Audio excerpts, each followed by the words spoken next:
Alright, I'm going to round the nose on the end of my CO2 car.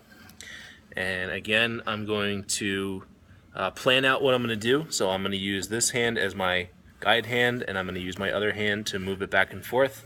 And I want to move very, very slowly. I don't want to push the material into the disc too hard. I want to go just a little bit at a time and slowly move it around. We don't want to leave it in one spot for too long because this is obviously causing friction. The more friction, the hotter something gets. You can scorch the wood. So if you smell wood that's burning, it means you probably left it in the spot for too long.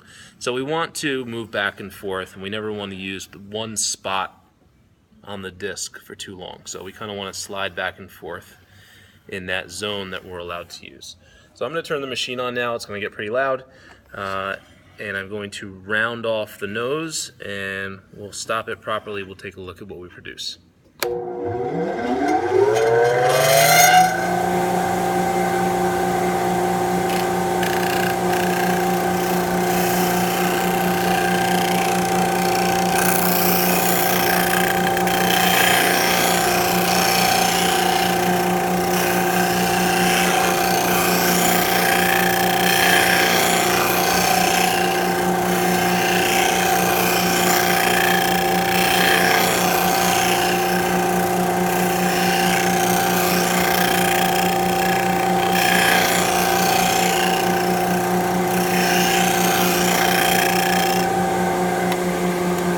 Okay, so what I was able to produce is a nicely rounded, and this is pretty smooth. It would still need a little bit more work, but I did get a really nice rounded edge. Okay. What I do want to note is that I left the material completely flat on the work table at all times, and that's important. If you can leave the material flat, that's going to give you the most control. Now you can pick the material up off the work table a little bit, but what you want to try to do, and what I'm going to demonstrate right now, is round off the front edge here, is I'm going to leave at a minimum 1 point of the material on the work table.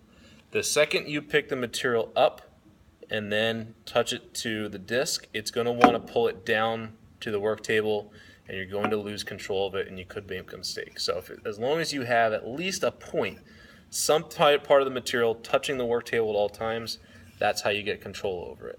I don't recommend doing this right away. I recommend you get a little bit of practice with it completely flat, just because that's where you're going to get the most control. But this is possible. Again, the key is to plan out your cuts. I'm going to use this hand to guide back and forth and make small movements, and I'm going to use my other hand to do the bigger movements back and forth.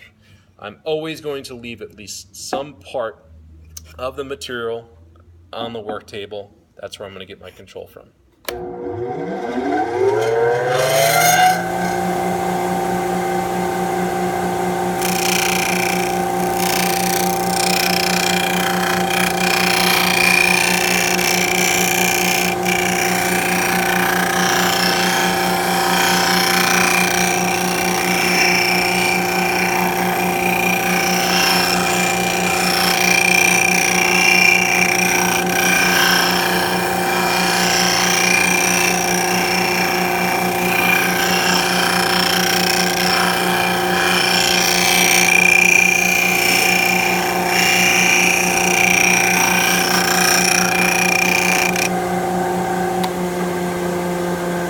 Okay, so I have the nose